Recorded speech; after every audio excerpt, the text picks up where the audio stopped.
Israeli सैनिकों का जनाजे पे जनाजा निकल रहा है। हालत ये हो गई है कि इस जंग में अब तक तकरीबन 3000 से ज़्यादा इजरायली सैनिक मारे गए हैं, लेकिन इजराइल डिफेंस फोर्सेस और इजराइल का प्रधानमंत्री नेतन्याहू इस आंकड़े को छुपा रहा है। और जो इजराइल की गोदी मीडिया है वो इस आंकड़े को दुनिया के सामने नहीं आने दे रही है, क्योंकि इससे इजरायली सेना का भौकाल ख़त्म हो जाएगा। इजरायली सेना ने जो माहौल बनाया था पूरी दुनिया में कि हमसे ज़्यादा ख़तरनाक सेना दुनिया के किसी देश की नहीं है, वो सारा भौकाल ख़त्म हो जाएगा। लेकिन गोदी मीडिया के अलावा कुछ सच्चे पत्रकार भी देश के अंदर होते हैं, तो वही इजराइल के सच्चे पत्रकार अपने देश की नाकामी और अपने देश के सिपाहियों की मौत का आंकड़ा बता रहे हैं। आपकी स्क्रीन पर ट्वीट है, ये एक जर्नलिस्ट हैं इजराइल के। इन्होंने आंकड़ा बताया है कि अब तक इस जंग में 2985 इजरायली सैनिक मारे गए हैं। हालांकि ये आंकड़ा और भी बड़ा हो सकता है, क्योंकि ये तो सिर्फ अभी ऑफिशियली आंकड़ा है, लेकिन लड़ाई होती है तो भाई बहुत सारी जगहें ऐसी होती हैं जहाँ पर मौत होती है, बम ब्लास्ट होते हैं, तो उसमें पूरी तरह से बॉडी जल जाती है, मिल भी नहीं पाती है, तो आंकड़ा और भी ज़्यादा होगा इजरायली सैनिकों के मरने का। लेकिन इजराइल का प्रधानमंत्री कह रहा है कि अभी तक तो हमारे सिर्फ 51 सैनिक मरे हैं। ये है दुनिया की सबसे ताकतवर इजरायली सेना।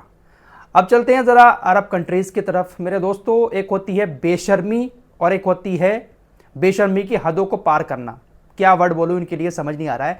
फिलहाल कल ही मैंने आपको बताया था कि 20 इस्लामिक देश, उनके विदेश मंत्री जो हैं वो चाइना के अंदर इकट्ठे हुए थे। वहाँ पर उन्होंने इस बारे में चर्चा की चाइना से कि आप आगे आकर कुछ ऐसी कोशिश करें कि इजराइल गाज़ा पर बमबारी करना बंद कर दे, सीज़ फायर कर दे। और इंटरनेशनल कम्युनिटी से वहाँ पर बैठकर अपील की कि सभी लोगों को आगे आना चाहिए, सीज़ फायर करवाना चाहिए। OIC की मीटिंग से भी कुछ हल नहीं निकला था, चाइना की मीटिंग भी हो गई। अब चाइना से सऊदी अरब के जो विदेश मंत्री हैं फैसल, इनको प्रिंस फैसल कहा जाता है, ये पहुंच गए जॉर्डन। और जॉर्डन में इनके नेतृत्व में और भी इस्लामिक देश पहुंचे। वहां पर भी आज एक बैठक हुई और इस बैठक में भी सऊदी अरब के विदेश मंत्री प्रिंस फैसल ने वही बात कही जो चाइना के अंदर बैठकर कही थी। यहां पर आकर भी इन्होंने यही कहा कि इंटरनेशनल एक्शन इजराइल के ऊपर होना चाहिए। जो बात चाइना में बैठ के कही वही बात इन्होंने यहां पर मॉस्को में आकर कही कि इंटरनेशनल कम्युनिटी को एक होकर इंटरनेशनल एक्शन लेना चाहिए, ये करना चाहिए, वो करना चाहिए और सीज फायर का ऐलान करवाना चाहिए। अमा मियाँ, ये लोग कर क्या रहे हैं? अरे अभी भी क्या मीटिंगें करने की ज़रूरत है? अमा 1.5 महीने से ज़्यादा का वक्त हो गया, सारे हालात पता हैं, फिर किस बात की मीटिंगें हो रही हैं? चाइना पहुँच गए, मॉस्को पहुँच गए, क्या से क्या कर रहे हैं ये लोग। अब देखिए क्राउन प्रिंस मोहम्मद बिन सलमान ने क्या कहा है। ये तो एक तरह का जोक है, समझ लो। मोहम्मद बिन सलमान ने उन सभी मुस्लिम देशों से अपील की है जिनका कारोबार इजराइल से चलता है, वो मुस्लिम देश जो इजराइल को हथियार सप्लाई करते हैं। मोहम्मद बिन सलमान ने कहा है कि तुरंत इस्लामिक देशों को इजराइल से अपने सारे संबंध करके इजराइल को हथियार देना बंद कर देना चाहिए। कुछ इस्लामिक देश हैं जिनका कारोबार इजराइल से है, वो इजराइल को हथियार सप्लाई करते हैं, क्योंकि इस्लामिक देशों में कुछ हथियार बनते हैं। मोहम्मद बिन सलमान उन देशों से अपील कर रहे हैं कि हथियार बंद कर दो, मत दो।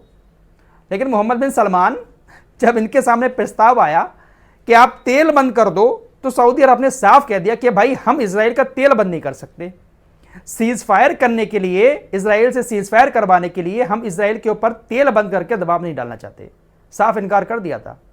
और दूसरे देशों से कह रहे हैं कि आप उनसे कारोबार तोड़कर हथियार देना बंद कर दो। हमारा तेल भी तो एक बहुत बड़ा हथियार है, तेल बंद कर दो, सऊदी अरब औकात में आ जाएगा इजराइल।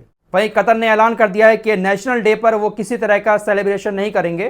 कतर डिफेंस मिनिस्ट्री का बयान आया है कि हमारे गाजा के बहन भाइयों के साथ जो अत्याचार हो रहा है तो हम कुछ नहीं कर सकते, कम से कम इतना तो कर सकते हैं। तो कतर में जो नेशनल डे होता है, उस नेशनल डे पर बहुत बड़ा सेलिब्रेशन होता है, उस सेलिब्रेशन को करने से मना कर दिया है। साथ ही साथ कतर में एक फुटबॉल टूर्नामेंट होने वाला है, काफ़ी बड़ा ये टूर्नामेंट होता है, तो इसमें जो भी पैसा आएगा उस सारे पैसे को गाजा के लिए डोनेट किया जाएगा। वहीं हिजबुल्लाह के हमलों के बाद अब इजरायली सेना ने लेबनान के उन इलाकों में हमले करना शुरू कर दिए हैं जहां पर लेबनान के आम नागरिक रहते हैं। ये आपकी स्क्रीन पर तेहरान की अल मयादीन टीवी की रिपोर्टर हैं फरा उमर, ये रिपोर्टिंग कर रही थी। उसी बीच इजरायली सेना ने हमला कर दिया और इस हमले में इनकी मौत हो गई। ये जो फोटो आपकी स्क्रीन पर दिख रहा है, ये फरा उमर की आखिरी रिपोर्ट है। बॉर्डर पर खड़े होकर ये रिपोर्टिंग कर रही थी और इजराइल की सेना ने वहीं पर हमला किया। अब देख सकते हैं इनका कैमरा वगैरह वो सब जल रहा है, तो इनकी भी मौत हो गई। तो सिविलियन एरिया में इजराइल की सेना लेबनान में हमले कर रही है। फिलहाल इस रिपोर्ट में इतना ही। कुछ और लेटेस्ट अपडेट के साथ हाजिर होंगे, तब तक के लिए अपना ख्याल रखिए।